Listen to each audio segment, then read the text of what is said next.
Now, the latest in a string of tragedies that have cast a cold chill over New Mexico's spring and summer. First, it was a child murdered and buried in a park, then a mid-schooler swept away in the Rio Grande. The fatal crash of a rescue helicopter later, then the discovery of 3 long-missing boys dead in a submerged car.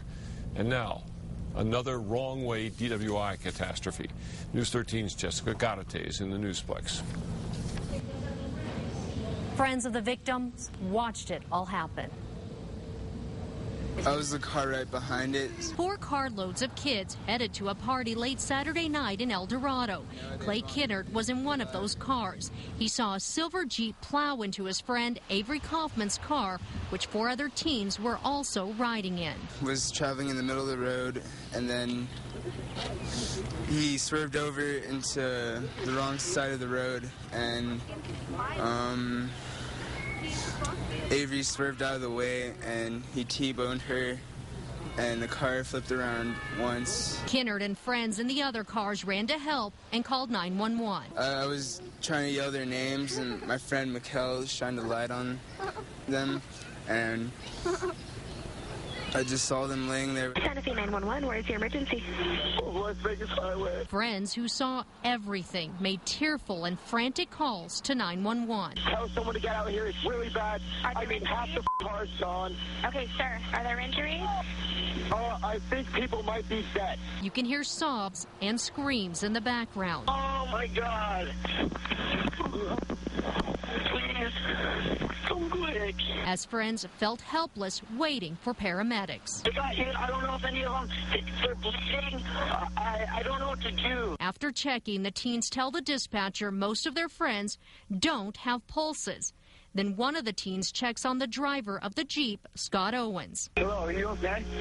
I don't know. Police believe Owens was drunk when he hit the teens. He's struggling for the 10th on I don't know what. I mean, he sounds pretty drunk or out of it. I have no idea. Driver 16-year-old Avery Kaufman was the only survivor in her car. Her friends say she was pounding on the glass after the wreck, but they couldn't help her get out because they didn't want to move her. Dick? All right, Jessica, Avery Kaufman's at UNM Hospital. The hospital has now blocked all information about her condition. The teens' schools each held memorial services for them today. 15-year-old Rose Simmons and 16-year-old Julian Martinez attended Monte del Sol Charter School, where nearly 200 people gathered this afternoon to remember them. He had a lot of love for everybody. He didn't make any judgments. And I think that's why the kids loved him so much. Actually talking about her coming with me on that trip for about a week beforehand, and then on the last day she just decided she didn't want to come. I said it was no problem, you know. I'll see her in a couple of days. This morning, mourners gathered at Santa Fe Prep, where 16-year-olds Alyssa Trow and Kate Klein attended. Counselors were there for the students and faculty who needed them. It's going to be tough. The start of school is going to have a very different feel. Funeral arrangements are still pending for all 4 teens. Rose Simmons was the youngest victim. As News 13's Jim Winchester reports, her family and friends have heavy hearts but happy memories.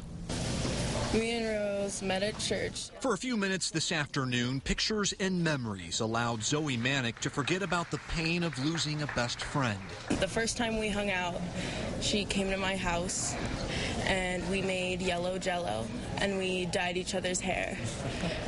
And then we decided every time that we got together from then out, we had to make yellow Jell-O and we had to dye each other's hair. She changed her hair color quite a lot. Yeah. She's actually naturally blonde. While Zoe showed us a MySpace page filled with happy memories, Rose's father spoke of his daughter's passion for the environment. Just amazing kid all the way. Rose would clean up parks, work to plant trees, and even remind people not to litter. Rose was kind of a mentor to a bunch of kids. She's always been like that. You know, don't do that. This group of kids is amazing. This is what you hope your kids are going to do.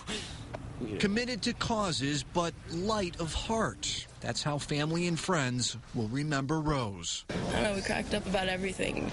I think she's probably laughing at us a little bit. How so? She's laughing. And other friends told me today that Rose was a sweetheart who never got upset never got agitated, and gave out hugs. Ironically, those friends today were hugging each other for support. Dick, back to you. Okay, Jim, Rose's dad told us he would support ignition interlocks on all vehicles. It could be a while before we know for sure whether the driver of the wrong-way Jeep was drunk. Investigators questioned 28-year-old Scott Owens extensively today. Deputies on scene said Owens smelled of alcohol, but he refused to submit to a breath or blood test. A judge later signed a warrant forcing him to give a blood sample. Results are expected within a couple of weeks. Owens is charged with 4 counts of vehicular homicide and 1 count of great bodily harm by vehicle. He has 1 prior DWI. Stay with News 13 and KRQE.com for continuing coverage as this story develops.